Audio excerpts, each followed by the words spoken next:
بسم اللہ الرحمن الرحیم۔ دوستوں اور ساتھیوں، جو ٹاپک ہے وہ یہاں بیٹھے ہوئے اور یہاں سے دور بھی بہت سے لوگوں کے لیے اس سوال کا جواب تلاش کرنا بہت ضروری ہے کہ کیا واقعی ملک میں جمہوریت آ گئی ہے؟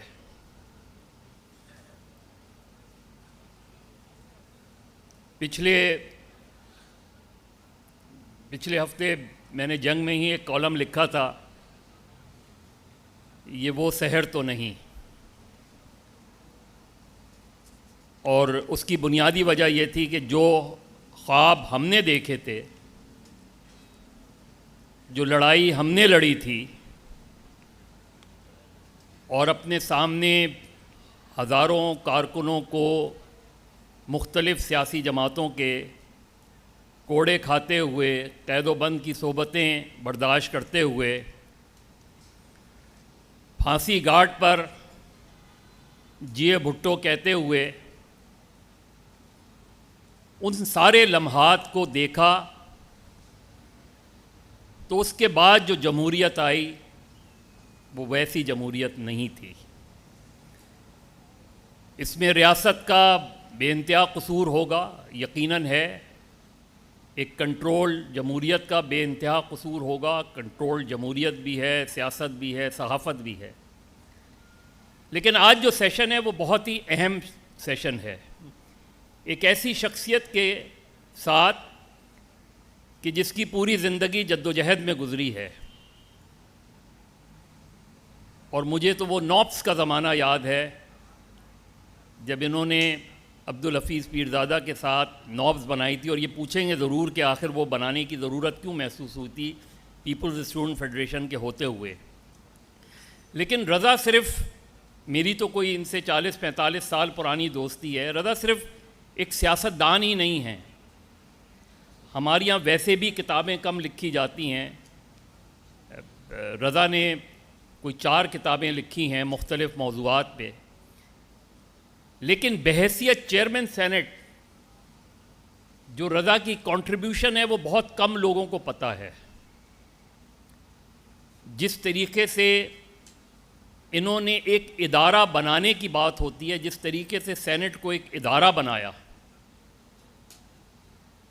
کمیٹی آف دی ہول سے لے کے آرمی چیف سے لے کے چیف جسٹس تک کو انوائٹ کیا مختلف موضوعات پہ، اور صرف وہی نہیں، میں نے ان 8-9 مہینے میں 18ویں ترمیم بنتے ہوئے دیکھی ہے،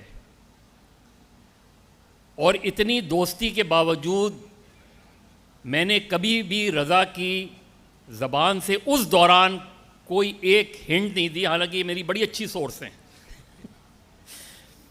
اور وہ واقعی وہ ایک ایسی، میں سمجھتا ہوں 73 کے آئین کے بعد اور میثاق جمہوریت کے بعد وہ سب سے اچھی ڈاکومنٹ ہے، لیکن یہ تینوں ڈاکومنٹس پہ کیا ہم عمل کروا پائے؟ 18ویں ترمیم سے صوبائی خود مختاری کا مسئلہ کسی حد تک حل ہوتا تو ہمیں نظر آتا ہے، لیکن جو ذمہ داریاں صوبائی حکومتوں کی تھیں، اور اس میں ظاہر ہے رضا سے کیونکہ ان کا تعلق پاکستان پیپلز پارٹی سے، تو یہ ضرور پوچھیں گے کہ خود سندھ حکومت نے یہاں اس 18ویں ترمیم کو نچلی سطح تک کیوں نہیں لے کے گئے، پروونشل فائنانس کمیشن کیوں نہیں بنایا، اور سندھ میں کبھی پبلک اکاؤنٹس کمیٹی کا چیئرمین 18ویں ترمیم کے بعد اپوزیشن کا نہیں ہوا، کیوں نہیں ہوا؟ لیکن رضا سے بہت ہی لائٹر نوٹ پہ یہ گفتگو شروع کریں گے کہ آخر سینٹ میں جیمز بانڈ کیسے پہنچے۔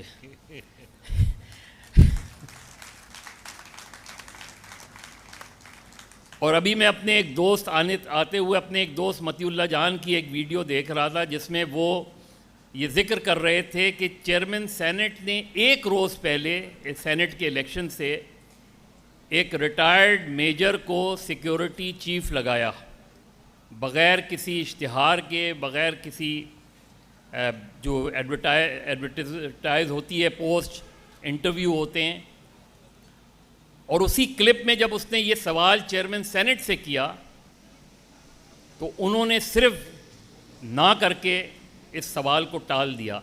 تو رضا یہ سب کچھ ہوا کیا؟ یہ جو اس سے پہلے کہ ہم ماضی میں جائیں، یہ جو کل پرسوں میں ہوا، ایک چیز تو یہ ہے کہ جو آپ لوگوں نے حفیظ شیخ صاحب کے ساتھ کیا وہی صادق سنجرانی نے گیلانی کے ساتھ کر دیا. تو دونوں میں فرق کیا ہے؟ شکریہ مظہر عباس صاحب. سب سے پہلے تو میں آپ کا شکر گزار ہوں کہ آپ نے جو میرے لیے کلمات کہے، یقینی طور پہ میں ان کا مستحق نہیں ہوں، کیونکہ میں جب صبح کے ٹائم اپنی کھڑکی سے باہر دیکھتا ہوں تو مجھے بہت سی صلیبیں، یعنی بہت سے کراسز جو ہیں وہ نظر آتے ہیں، اور میں یہ دیکھتا ہوں کہ ہر ایک کراس کے اوپر ایک کرائسٹ یا عیسیٰ موجود ہے. اتنی قربانیاں پاکستان کے محنت کش عوام نے، غریبوں نے، پولیٹیکل ورکرز نے اس جمہوریت کے لیے دی، اور انفارچونیٹلی اس کا جو کلائمیکس ہم نے پرسوں دیکھا، اس سے زیادہ شرمناک بات، اس سے زیادہ حد تک امیز بات میں نہیں سمجھتا کہ ہو سکتی ہے. بلیو می، میں جب ان لمحات سے گزر رہا تھا، اور ایون آج بھی، میں اس بات پہ شدت سے سوچ رہا ہوں کہ کیا اب یہ ایوان اس قابل رہے ہیں کہ وہاں پہ کوئی شخص جا کے بیٹھے اور بات کرے. دیکھیں، یہ بات آپ نے تو جیمز بانڈ کی، میں کہوں گا یہ کیمرہ گیٹ ہے. جیسے واٹر گیٹ تھا ویسے یہ کیمرہ گیٹ ہے.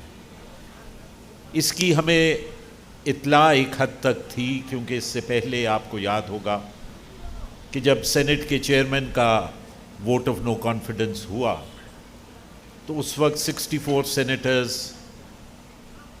موشن کے لیے کھڑے ہوئے. جب ووٹ ہوا تو 14 سینیٹرز جا چکے تھے. پھر شام کو جب کھانا ہوا تو 64 سینیٹرز پھر موجود تھے. تو یقیناً کچھ نہ کچھ ایسی چیز تھی جو ان کو مجبور کر رہی تھی. لہٰذا ہم نے یہ بات طے کر لی تھی، کیونکہ بڑا کلوز کانٹیسٹ تھا، کہ پولنگ بوتھ کو جو ہے وہ اچھی طرح دیکھ لیا جائے کہ یہاں پہ کوئی کیمراز وغیرہ تو موجود نہیں ہیں. اور وہی ہوا کہ جب ہمارے 2 سینیٹرز وہاں پہ گئے تو ایک کیمرہ چھوڑ 4 کیمرے جو ہیں وہ سامنے نظر آ گئے. 2 کیمرے جو تھے وہ جو سینٹ کا ٹی وی اسکرین ہے جس کے بالکل نیچے پولنگ بوتھ تھا، 2 کنسیلڈ کیمرے وہاں لگے ہوئے تھے. ایک بالکل جس کو آپ کہہ لیں پیپر پن کی طرح کا کیمرہ جو وال آف دی پولنگ بوتھ تھا اس کے اندر لگا ہوا تھا. اور ایک camera, you will be surprised, کہ ایک کیمرہ جو لکڑی کی جو پارٹیشن تھی اس کے اندر ایک سکرو کے طور پہ ایک کیمرہ وہاں لگا ہوا تھا. لہٰذا 4 کیمرے جب سامنے آئے تو یہ بات واضح ہو گئی کہ یہ کیا ہو رہا ہے.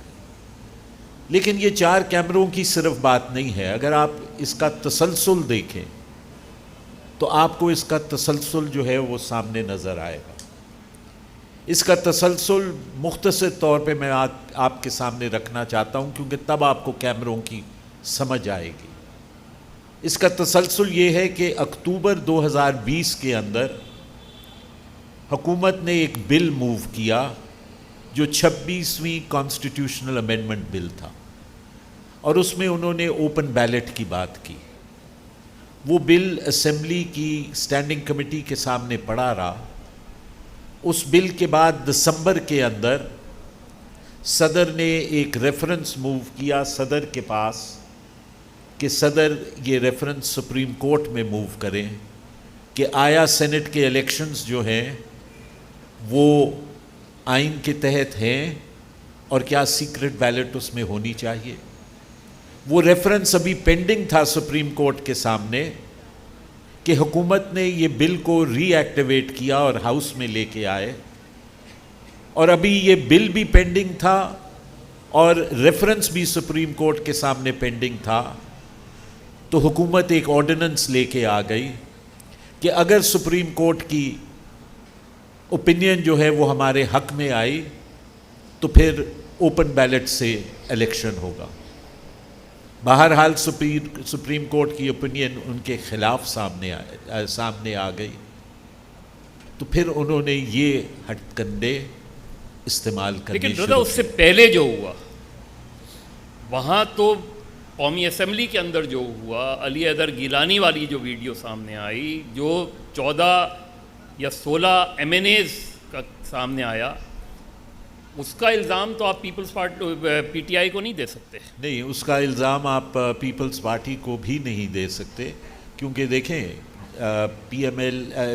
PTI کے اندر ایک بہت بڑی ڈسسیٹسفیکشن جو ہے وہ موجود ہے، اور PTI کے بہت سارے ممبر پارلیمان اور صوبائی اسمبلی اس سے پہلے، اس الیکشن سے پہلے اپنی آراء دے چکے تھے کہ یہ ہم پارٹی کینڈیڈیٹس کو سپورٹ نہیں کریں گے۔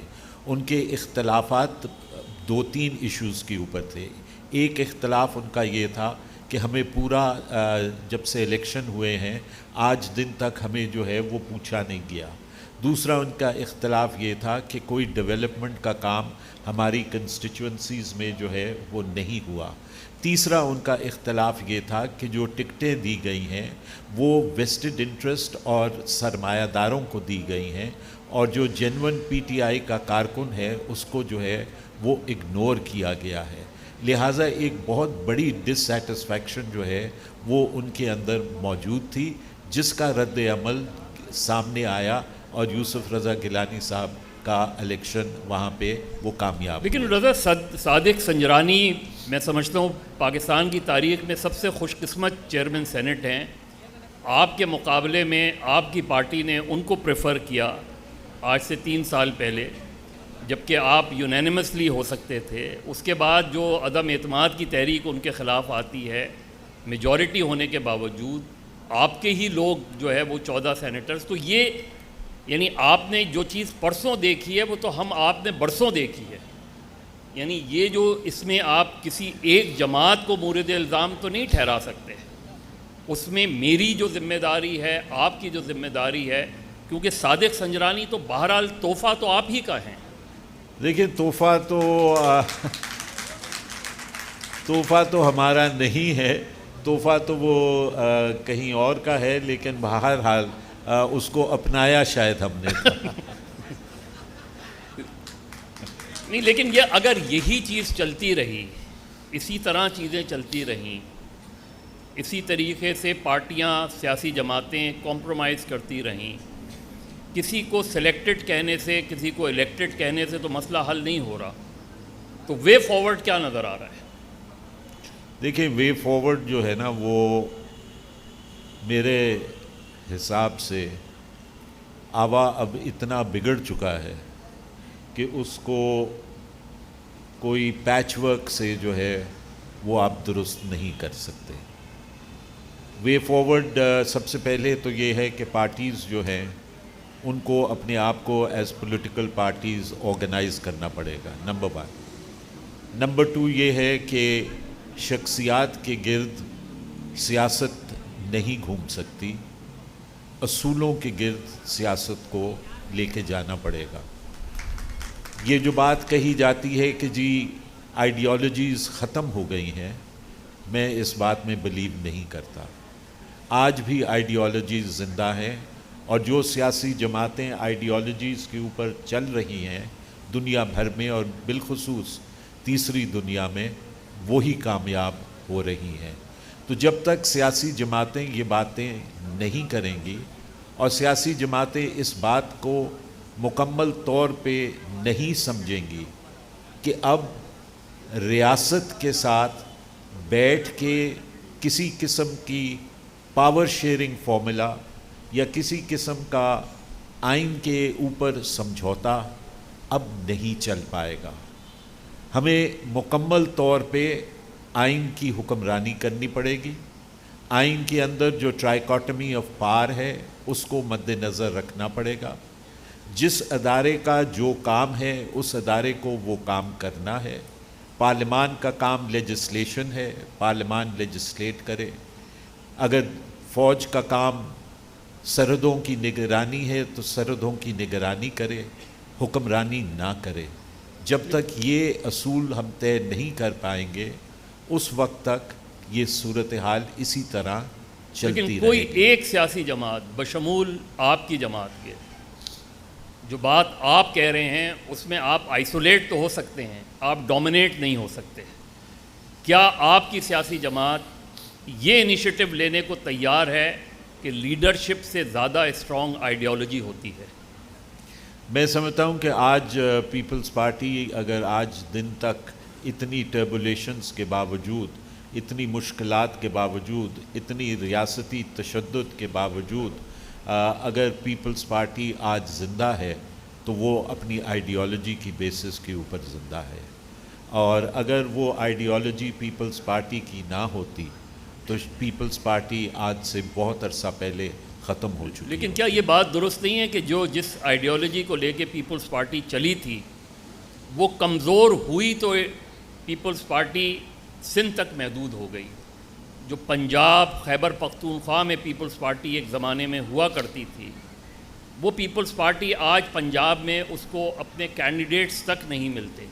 تو یہ کہیں نہ کہیں آئیڈیالوجی کی کمزوری تھی یا کمزوری لیڈرشپ کی طرف سے دکھائی گئی کہ جب پیپلز پارٹی جو ہے آج سندھ تک محدود ہو کے رہ گئی ہے۔ نہیں، میں مظہر آپ سے تھوڑا سا اس بات پہ اختلاف کروں گا۔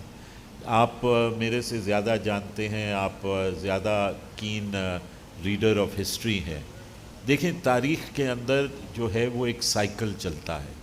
کبھی ایک سیاسی سوچ یا ایک سیاسی پارٹی جو ہے وہ اپنے پنکل آف عروج کے اوپر ہوتی ہے، پھر ایک ہسٹوریکل پروسیس کے اندر اس کا ایک گریجول ڈکلائن شروع ہوتا ہے، اور پھر ایولیوشن کے ساتھ وہ اگر اپنے آپ کو برقرار رکھتی ہے، اپنے آئیڈیلز کو سامنے رکھتی ہے، اپنے پرنسپلز کو نہیں چھوڑتی، تو وہ پھر آگے بڑھتی ہے۔ آپ ساتھ والے ملک میں دیکھ لیں، حالانکہ مجھے پسند نہیں ہے کہ میں ہندوستان کا ایگزامپل دوں، لیکن آپ وہاں پہ کانگریس پارٹی کو دیکھ لیں۔ کانگریس پارٹی ایک وقت وہ تھا کہ کانگریس پارٹی کے علاوہ اور کوئی دوسری جماعت جو ہے وہ وہاں پہ سامنے نہیں آ رہی تھی، لیکن پھر کانگریس کا ایک ڈکلائن شروع ہوا، اور کانگریس کا ایسا ڈکلائن ہوا کہ سیٹس ان کے لیے لینا مشکل ہو گئی۔ پھر وہاں پہ ہندوتوا کی جو ہے آئیڈیالوجی چلی۔ ایک پیرالل آئیڈیالوجی اسی قسم کی ہمارے یہاں بھی چل رہی ہے، تھوڑی سی مختلف ضرور ہوگی۔ ہندوتوا کی اگر نہیں ہے تو ایک ایکسٹریمزم کی یہاں پہ بھی ایک پالیسی جو ہے وہ چل رہی ہے۔ تو یہ ایک ہسٹوریکل سائیکل ہے۔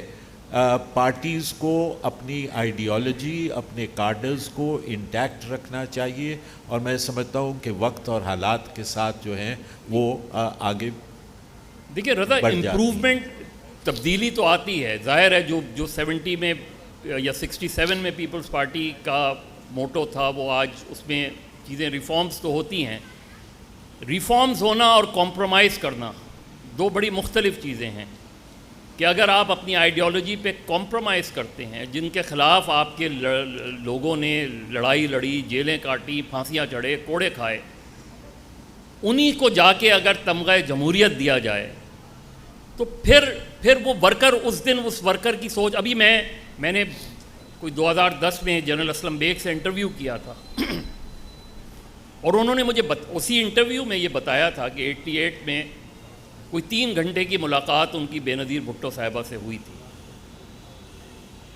اور ابھی یہ فیصلہ نہیں ہوا تھا کہ ان کے بقول انہوں نے کہا کہ جی آپ ہماری اگلی وزیر اعظم ہیں اور آپ جو ہے وہ چیزوں کو لے کے آگے بڑھیں۔ یہاں یہ جو دوسری طرف سے موقف آتا ہے وہ یہ کہ سیاستدان غلطیاں کرتے ہیں تو مداخلتیں ہوتی ہیں۔ اب اس پہ دونوں آرگومنٹ ہو سکتے ہیں، لیکن میری کنسرن اسٹیبلشمنٹ سے نہیں ہے، میری کنسرن میرا ان سے کوئی توقع بھی نہیں ہے۔ میری توقعات تو آپ سے ہیں، میری توقعات تو مسلم لیگ سے ہیں، تحریک انصاف سے ہیں، لیکن جب آپ ہی جو ہے وہ یہ کمپرومائز کرتے ہیں اقتدار پاور پالیٹکس کا، تو پھر وہ جو ورکر ہے جو ساری زندگی جمہوریت کے لیے لڑتا رہا ہے وہ ایک دم جو ہے سکتے میں آ جاتا ہے۔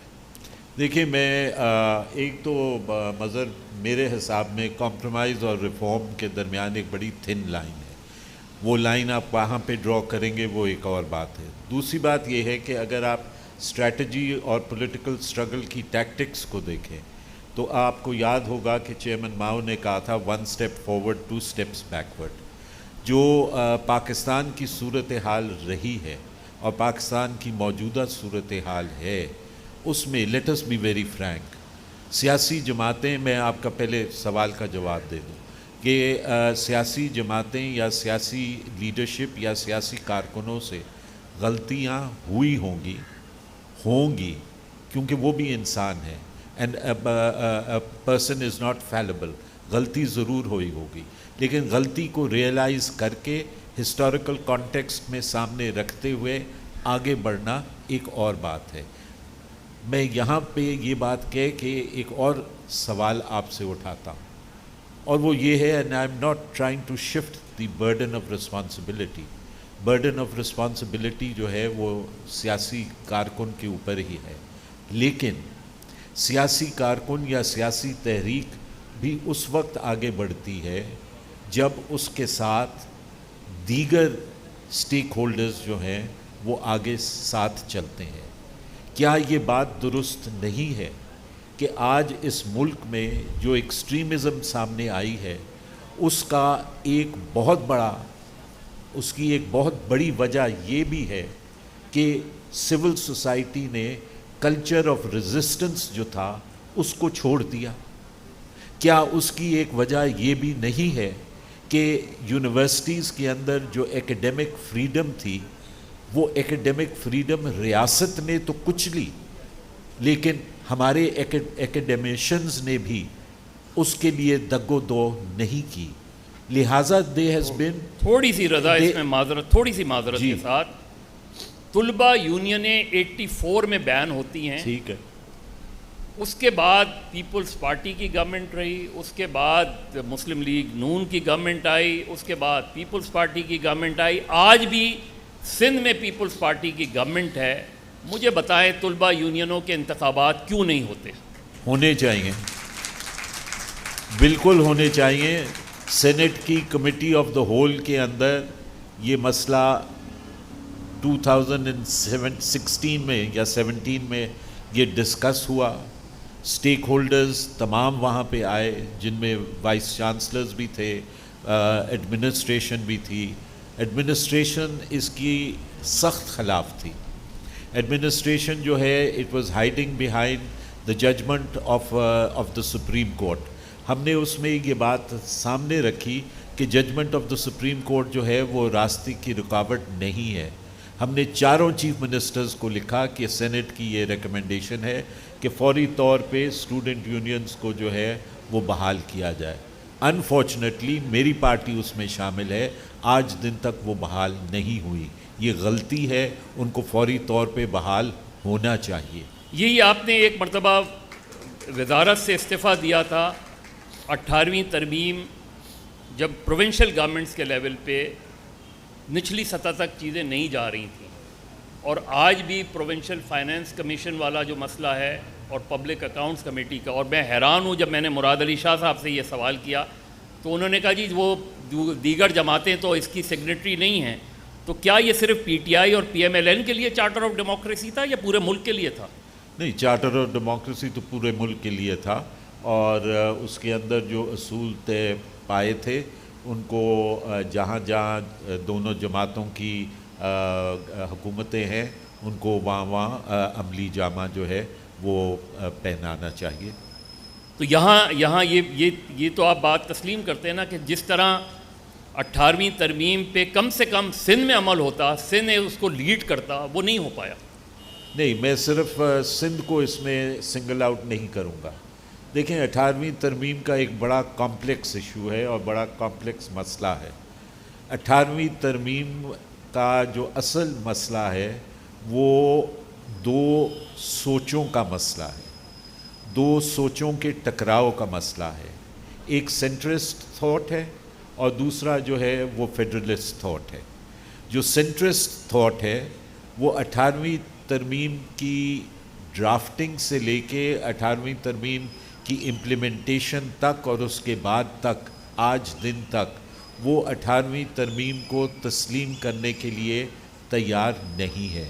وہ یہ سمجھتے ہیں کہ صوبوں کو جو صوبائی خود مختاری دی گئی ہے، صوبوں کو جو لمیٹڈ صوبائی خود مختاری دی گئی ہے، وہ وفاق کا اس نے جو ہے وہ تیا پانچا کر دیا ہے۔ Sorry for using the word, لیکن وہ کہتے ہیں کہ وفاق کا تیا پانچا کر دیا ہے۔ اسی لیے آپ آج یہ دیکھتے ہیں کہ 11 سال گزر گئے ہیں اور نیا NFC ایوارڈ جو ہے وہ سامنے نہیں آیا، جبکہ آئین یہ کہتا ہے کہ ہر 5 سال کے بعد نیا NFC سامنے آنا چاہیے۔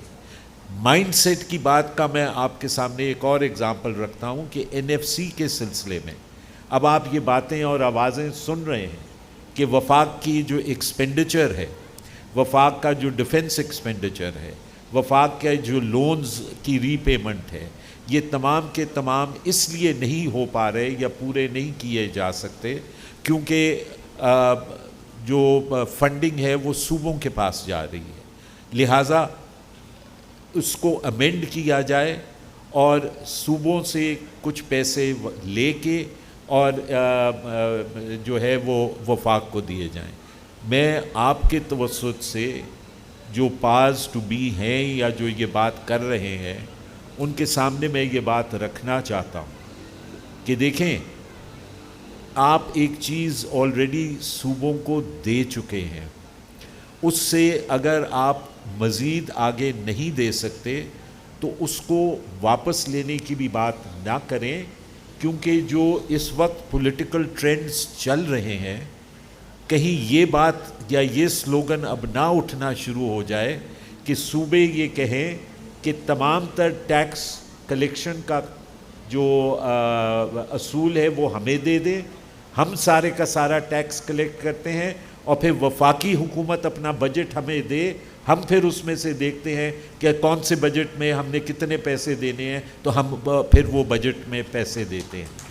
تو میرا مطلب ہے کہ ایک چیز کو بیلنس میں رکھیں، بیلنس سے آؤٹ جائیں گے تو پھر بہت سی فورسز جو ہیں وہ کھل جائیں گی۔ نہیں، اس میں یہی بنیادی سوال ہے کہ لیڈ تو آپ نے کرنا ہے نا۔ مطلب ایک ایسی جماعت جو پچھلے 50 سال سے جس کا کریڈٹ ہے کہ اس نے ملک میں ڈیموکریسی کے لیے بے انتہا جدوجہد کی، اس ملک کو متفقہ آئین دیا، اس ملک میں میثاق جمہوریت اسٹیبلش کی، اس ملک میں 18ویں ترمیم وہ کی، لیکن وہ جب لیڈ کرنے کا بھی آپ نے سول سوسائٹی کی بات کی، سول سوسائٹی بھی دیکھتی ہے کہ آگے وہ کون سی سیاسی جماعت ہے جو اس کی پروگرام کو آگے لے کے چل سکتی ہے، وہ آپ کی سپورٹ میں اس حد تک کھڑی ہو سکتی ہے۔ اور یہ لٹریچر جو سارا چھپا ہوا ہے یا وکلا کی تحریک ہے یا صحافیوں کی تحریک ہے، یہ سب سول سوسائٹی کی تحریکیں ہیں۔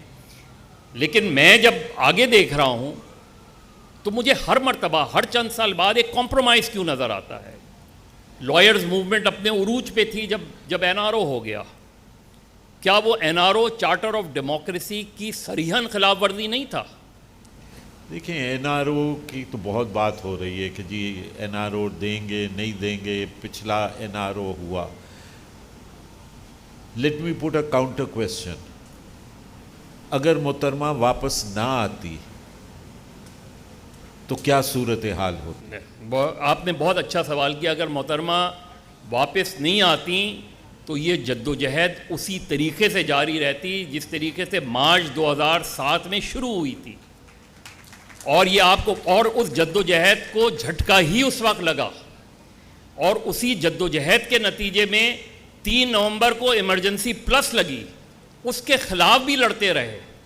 لیکن اس اسٹیج پہ جو وڈرال نظر آیا ہمیں, وہ ڈیموکریٹک فورسز کی طرف سے نظر آیا, وہ سول سوسائٹی کی طرف سے تو نہیں نظر آتا. نہیں دیکھیں, یہ آپ اس کو اب دوسری طرف لے گئے ہیں. یہ جنگ سول سوسائٹی اور پولیٹیکل پارٹیز کی ہے ہی نہیں.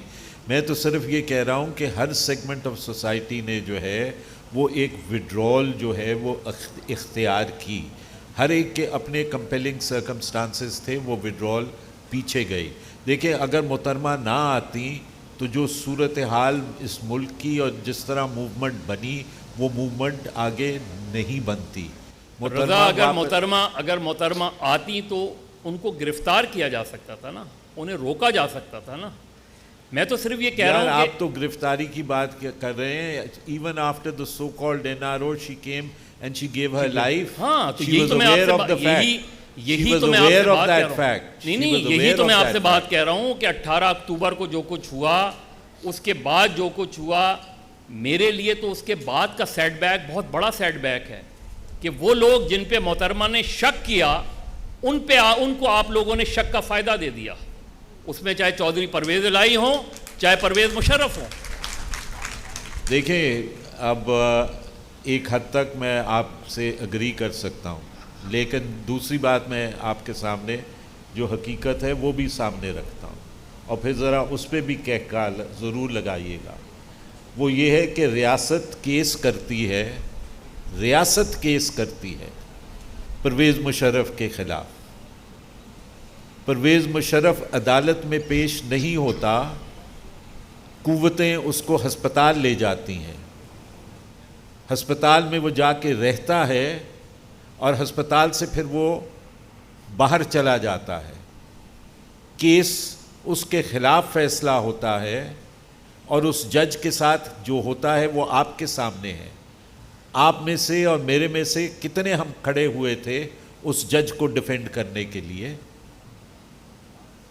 اگر جہاں پہ ریاست ایسے کردار پہ اتر آئے, وہاں پہ 1 step forward and 2 step backward کی جو پالیسی ہے وہی آگے آپ کو جدوجہد میں لے جا سکتی ہے. یہ رضا, یہ جو آپ نے بات کی, یہ آپ بہت آگے کی بات کہہ رہے ہیں.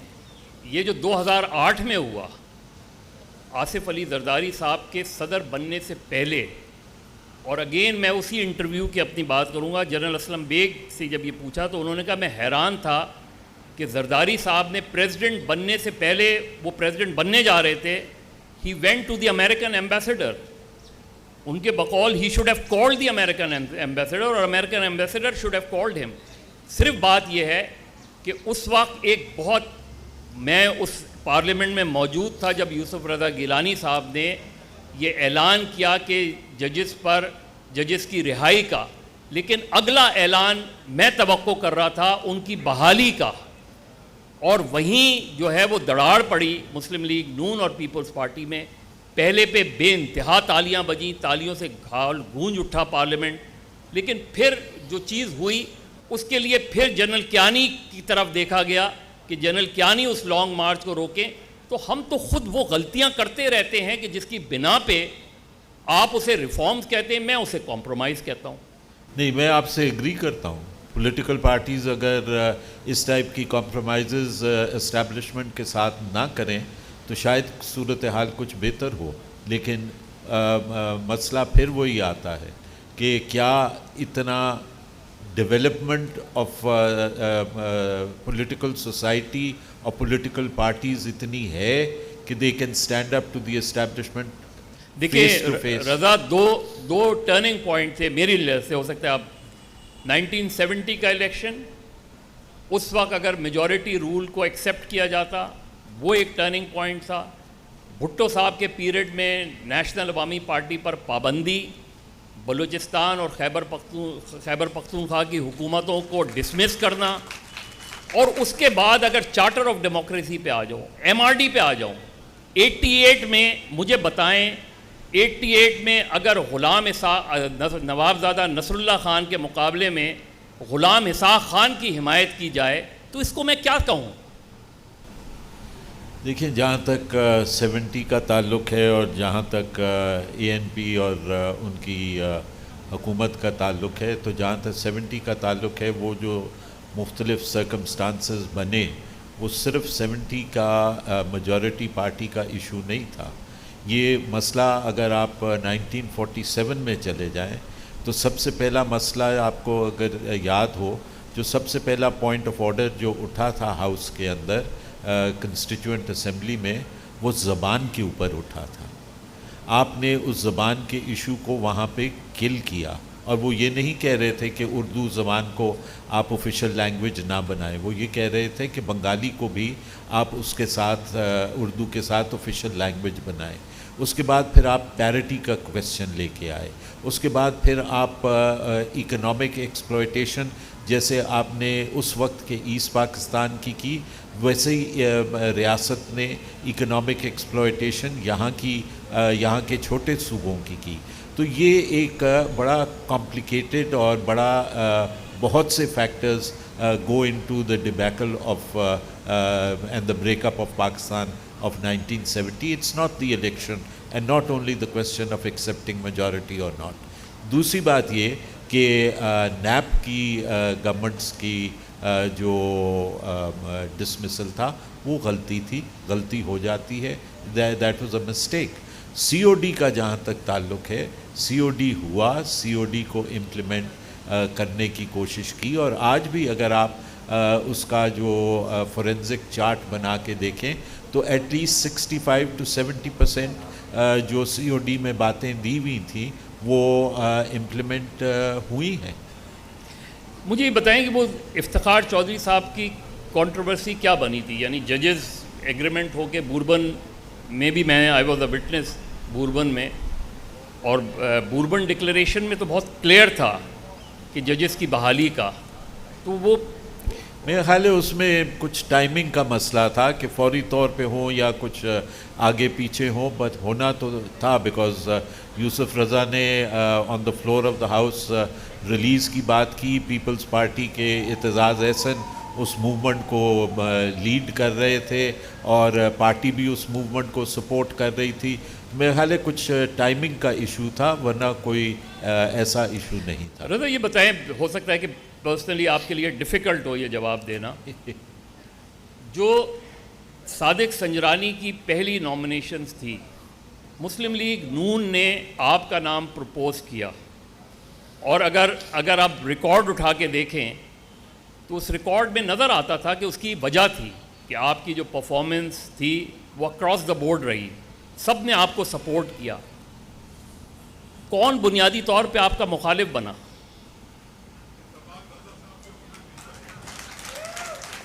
دینے دو نا, آپ ان کو جواب دینے سے پہلے ہی قسمت میں نہیں تھا. بس یہی جواب سننا تھا. اب میں اس کے بعد ان کے پورے بیانیے کو میں کیا سمجھوں کہ یہ ان کا بیانیہ ہے جس کو پارٹی کی ہو سکتا ہے سپورٹ نہ ملے. تو پارٹی کے اندر جو بات کہہ رہے ہیں, میں پھر تھوڑا سا اس پہ آؤں گا جو سینٹ کے الیکشن ہے. آپ کی ایک رولنگ کل سے چل رہی ہے کہ 2015 میں آپ نے آرٹیکل 69 کے حوالے سے یہ بات کی تھی کہ پارلیمنٹ کی پروسیڈنگز کہیں چیلنج نہیں ہو سکتی. آج جو صورتحال سینٹ کے الیکشن کے حوالے سے آ رہی ہے سامنے, اور ظاہر ہے پیپلز پارٹی نے, پی ڈی ایم نے اس کو چیلنج کرنے کا, کیا یہ چیلنج ہو سکتی ہے؟ اگر ہو سکتی ہے تو کس پیرائے میں؟ دیکھیں, کاش کہ یہ میری دوسری رولنگز جو ہیں جب میں چیئرمین سینٹ تھا ان کو بھی یہ اتنا تشریح کریں جتنا یہ اس کو کر رہے ہیں یا کسی اور کو کرتے ہیں.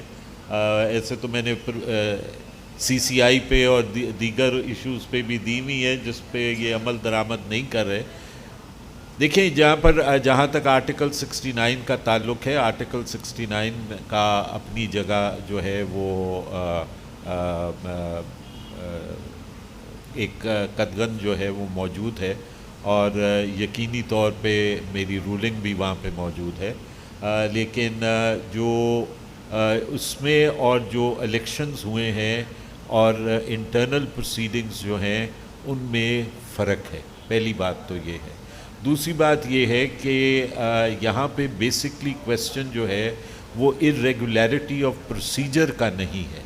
یہاں پہ کویسچن یہ ہے کہ are those 7 votes valid or not. یہ بیسک کویسچن ہے جو یہاں پہ ہے، and that is a question of law کہ کیا یہ 7 ووٹ جو ہیں وہ ویلڈ ہیں. اور اس پہ اگر آپ سپریم کورٹ کی رولنگز دیکھ لیں، الیکشن کمیشن کی اپنی فائنڈنگز دیکھ لیں تو وہ بڑی کلیئر ہیں کہ انٹینشن آف دا ووٹر جو ہے وہ سامنے آنی چاہیے کہ کیا ووٹر جو ہے کینڈیڈیٹ اے کو ووٹ دینا چاہ رہا ہے یا کینڈیڈیٹ بی کو دینا چاہ رہا ہے. ایک رولنگ تو ایسی بھی ہے جس میں یہ کہا گیا ہے کہ اگر دونوں ڈبوں کے درمیان میں ٹھپا لگا ہوا ہو تو پھر آپ کو دیکھنا یہ ہے کہ کس سائڈ پہ زیادہ سٹیمپ جو ہے وہ لگا ہوا ہے اور اس کو جو ہے 8ویں ووٹ کی نہیں، وہ تو دونوں پہ لگا ہوا تھا نا. میں یہاں پہ آپ کو بتا رہا ہوں کہ اتنا اس حد تک کلیئر ہے بیکاز جب آپ ایک ووٹ کو جو ادروائز ویلڈ ووٹ ہے آپ اس کو ریجیکٹ کر رہے ہیں تو آپ اس ووٹر کو ڈی فرینچائز کر رہے ہیں نا. You are taking away his right of franchise. لیکن یہ سارا کام کیا وہ اس پریزائڈنگ افسر نے کیا جو ان سارے کاموں میں خاصا تجربہ رکھتے ہیں، اور ان کا سندھ میں وزیر اعلیٰ وہ اسی طریقے سے بنے تھے. اس پہ اعتراض کیوں نہیں ہوا اس پریزائڈنگ افسر کے اوپر؟ دیکھیں اس پہ پریزائڈنگ آفیسر پہ ایک تو لاسٹ منٹ پہ وہ وہاں پہ ان کو لایا گیا، اور یہ تو پھر بعد میں سامنے بات آئی کہ کچھ 1 گھنٹہ پہلے جو اپوزیشن کی یا اپوزیشن کی نہیں، حکومت کی جو پارلیمانی کمیٹی کی میٹنگ ہوئی اس میں وہ موجود تھے، اور اس میٹنگ سے اٹھ کے وہ سیدھا ہال میں آئے ٹو پریزائڈ.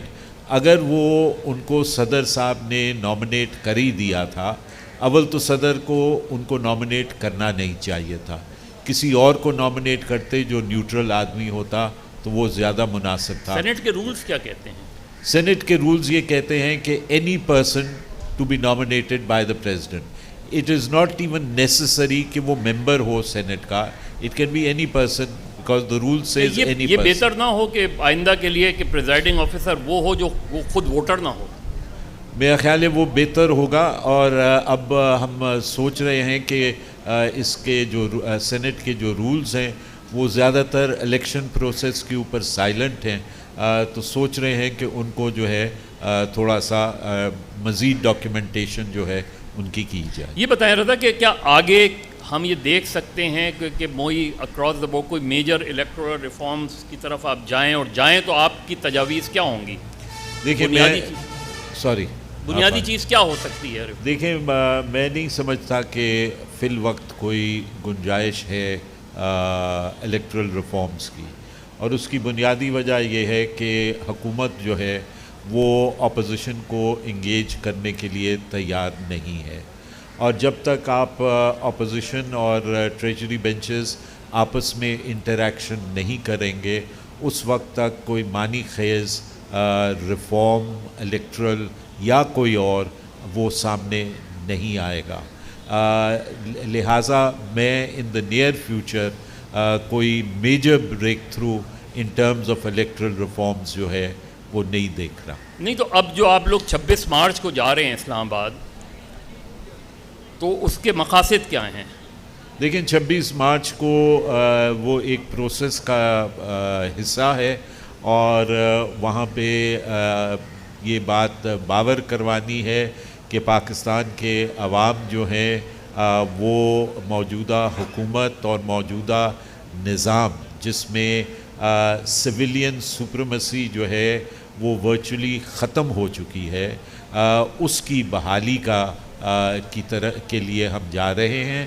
اور یہ کہ جو ادارے ہیں وہ اپنے اپنے آئینی حدود میں رہ کے اپنے کام کو سر انجام دیں. نہیں صرف یہ بتانے صرف ان کو جا رہے ہیں تو وہ تو یہاں سے بھی بتا سکتے ہیں. مطلب اس اگر آپ جا کے وہاں بیٹھیں گے یا ایک دن کا دھرنا ہو کے واپس آ جائیں گے تو اس سے آگے چیز نظر نہیں آ رہی. یعنی جو ایک فرض کریں مولانا فضل الرحمان کا ایک پوائنٹ آف ویو ہے کہ جی اگر استعفے دیے بغیر آپ جاتے ہیں لانگ مارچ کے لیے تو اس سے وہ مقاصد حاصل نہیں ہو سکیں گے. یہ ایک ان کا ہمیشہ سے پچھلے 3 سال سے ان کا ایک موقف ہے کہ جی ہم اسمبلیوں سے استعفے نہیں دیتے, ہم تیار نہیں ہیں. اسی وجہ سے ہم نے دیکھا کہ ہر مرتبہ گورنمنٹ کو ہی ایڈوانٹیج ملتی ہے, چاہے مولانا کا پچھلا دھرنا ہو, ووٹ آف نو کانفیڈنس ہو. تو بظاہر یہ لگ رہا ہے کہ گورنمنٹ ہمیشہ آپ لوگوں کی موو سے آگے جا کے وہ کہیں نہ کہیں کامیاب ہو ہی جاتی ہے. تو الٹیمیٹلی 26 مارچ کے بعد پھر آگے کیا ہے؟ نہیں, میں نہیں سمجھتا. دیکھیں پی ڈی ایم کے اندر مختلف سیاسی جماعتیں ہیں. کوئی جماعت ایک دوسرے کے اندر ضم نہیں ہوئی. ہر ایک جماعت کا اپنا نقطہ نظر ہے, ہر ایک جماعت کا اپنا ایک سوچ ہے. جہاں پہ ایک سوچ یہ ہے کہ پارلیمان سے باہر آ جائیں, اس کے بعد پھر بھی یہ سوال اٹھ سکتا ہے کہ جی دین واٹ. دوسری سوچ یہ ہے کہ پارلیمان کے اندر رہ کے جد و جہد کریں اور باہر آنے کا لاسٹ آپشن رکھا جائے. پھر بھی یہ سوال اٹھ سکتا ہے کہ جی دین واٹ. یہ باہمی مشاورت کے ساتھ 15 تاریخ کو پی ڈی ایم کا اجلاس ہے سربراہان کا, اس میں باہمی مشاورت ہوگی اور کوئی راستہ جو ہے وہ وہاں پہ نکالا جائے گا کہ جد و جہد کو جو ہے وہ آگے بڑھایا جائے. دیکھیں یہ آپ ابھی خود اس بات پہ میرے ساتھ متفق تھے کہ یہ جد و جہد جو ہے یہ اتنی آسان نہیں ہے کیونکہ آپ یہاں پہ ریاست کے ساتھ ٹکرا رہے ہیں. لہٰذا اس میں یہ ایکسپیکٹ کرنا کہ جی دھرنے میں جائیں گے اور دھرنے سے اٹھیں گے تو آزادی کا پرچم جو ہے وہ لہرا رہا ہوگا, یہ ممکن نہیں ہے. You have to chip away at the rock of the establishment gradually, اور اس چپنگ میں جو ہے finally it will give way. نہیں میں تو اس چیز کے لیے تیار ہوں, لیکن جب گیلانی صاحب ہر مرتبہ کہہ دیتے ہیں کہ جو ہے وہ اسٹیبلشمنٹ نیوٹرل ہے تو وہ یہ جو چیز ہے یہ میرے لیے ڈیفیکلٹ ہے کہ آپ یہ بتائیں کہ کیا اسٹیبلشمنٹ پاکستان کے سسٹم میں نیوٹرل ہے. میں نہیں سمجھتا کہ اسٹیبلشمنٹ پاکستان کے سسٹم میں نیوٹرل ہے. ایک رضا آخر میں کیونکہ ٹائم ختم ہو گیا, جب ملٹری کورٹس بنی تھیں آپ سینٹ میں کھڑے ہو کے آپ نے ایک انتہائی جذباتی تقریر کی تھی, آپ روئے بھی تھے. اس کے بعد آپ نے ووٹ کیوں دیا؟ I wasn't morally strong enough to resign.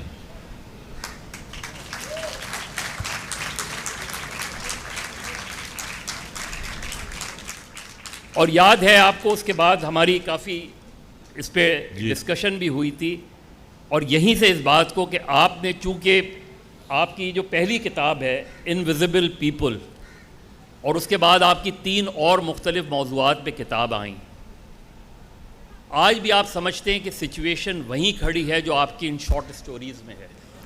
میں سمجھتا ہوں کہ اس سے بدتر ہے, اس سے بدتر ہے. تو اگر ہم اس کو پھر آگے کی طرف دیکھیں تو چونکہ آپ ظاہر ہے آپ کا تعلق پاکستان پیپلز پارٹی سے, کسی جگہ آپ کو وہ لائن نظر آ رہی ہے کہ یہاں خاص طور پہ سندھ میں بیٹھے ہوئے لوگ یہ توقع کر سکیں کہ صرف ڈیموکریسی نام لینے کا کام بات نہیں ہے, ڈیموکریسی پریکٹس کا نام ہوتی ہے. وہ پریکٹس کرتے ہوئے ہمیں سندھ جو ہے وہ رول ماڈل کیوں نہیں بنتا ڈیموکریٹک ویلیوز کا؟ دیکھیں یہ آپ نے مجھ سے بہت ہی مشکل سوال کیا. میں پہلے ہی پارٹی میں فرنجز پہ بیٹھا ہوں, اس لیے میں نے سوال کیا کیونکہ آئندہ مجھے آپ کی امید نہیں لگ رہی. اگر آپ چاہتے ہیں کہ میں بالکل باہر چلا جاؤں تو پھر میں آپ کا جواب دے دیتا ہوں. مطلب آپ میں کہیں نہ کہیں وہ اعتزاز صاحب بالکل ایک دوسری لائن. چلے یہ بتا دیں کہ آج آپ کو نواز شریف کا بیانیہ کتنا مضبوط نظر آتا ہے؟ دیکھیں نواز شریف کا جو بیانیہ ہے وہ اگر ان پرنسپل دیکھا جائے کہ اداروں سے پاک اور سویلین سپریمیسی ہو تو وہ بیانیہ اپنی جگہ بالکل درست ہے. وہ بیانیہ ہر سیاسی جماعت کا ہے اور وہ بیانیہ شہید ذوالفقار علی بھٹو نے سب سے پہلے لگایا تھا اور اس جد و جہد میں شہید نے اپنی جو ہے وہ زندگی دی اور پھر اسی راستے پہ چلتے ہوئے محترمہ نے اپنی زندگی دی. اب بلاول آئے ہیں, اب امید ہے کہ وہ اپنے نانا اور ماں کی روایت کو آگے لے کے چلیں. لیکن اس بیانیے کے لیے یہ ضروری نہیں ہے کہ نواز شریف صاحب ملک میں واپس آئیں. دیکھیں جب لیڈرشپ اپنے ملک میں موجود ہوتی ہے تو اس کی ایک اپنی امپٹس ہوتی ہے, لیکن تاریخ یہ بھی بات بتاتی ہے کہ لوگ جلا وطنی میں بھی رہ کے جد و جہد کرتے ہیں, لیکن بالآخر تو آپ کو ملک میں واپس آنا ہی ہے. مریم نواز کی کل امکان اسی چیز کا ہے, کیونکہ جو نیب نے موقف اختیار کیا اس سے امکان اسی چیز کا لگ رہا ہے کہ شاید وہ گرفتار ہو جائیں گی. مریم کی گرفتاری کتنا بڑا سیٹ بیک ہوگا؟ میں سمجھتا ہوں کہ مریم کی گرفتاری کل شاید نہ ہو, کیونکہ میں اس لیے کہہ رہا ہوں کہ آج میں نے اخبار میں پڑھا تھا کہ حکومت نے نیب نے ایک کینسلیشن آف بیل کی اپلیکیشن ڈالی ہوئی ہے لاہور ہائی کورٹ میں, اور وہ بھی ایک عجیب انوکھی کینسلیشن آف بیل کی اپلیکیشن ہے جس میں کہا گیا ہے کہ ان کا بیانیہ جو ہے وہ ریاست کے خلاف ہے اور ان کا بیانیہ اداروں کے درمیان تصادم کا ہے. عموماً یہ گراؤنڈز منسٹری آف انٹیریئر لیتی ہے کسی پولیٹیکل لیڈر کی ڈیٹینشن کے لیے, یا اگر کسی سیاسی جماعت کو بین کرنا ہو تو وہ لیتی ہیں. نیب کا ادارہ جس کا تعلق سو کالڈ اکاؤنٹیبلٹی سے ہے, وہ یہ بیسز بنائے تو آپ سمجھ سکتے ہیں کہ کیا ہے. لیکن رضا, مجھے اس پہ جب یہ بات کرتے ہیں تو مجھے افسوس ہوتا ہے. سندھ کی کراچی کی جیل میں ایک قیدی ہے علی وزیر, اس کی گرفتاری میں جو رکاوٹ تھی اس کو سندھ کابینہ نے پاس کیا اور اس کے بعد وہ اس کی گرفتاری عمل میں لائی گئی. یہ جو فیصلہ ہے سندھ کابینہ کا, اور آپ اس کی ٹیکنیکل اس پہ چیز میں کہ جہاں رکاوٹ بنی تھی اور اس کے لیے ضروری تھا کہ کابینہ کی منظوری ضروری تھی, اور بدقسمتی سے کابینہ نے منظوری دی اس کی علی وزیر کے کیس میں.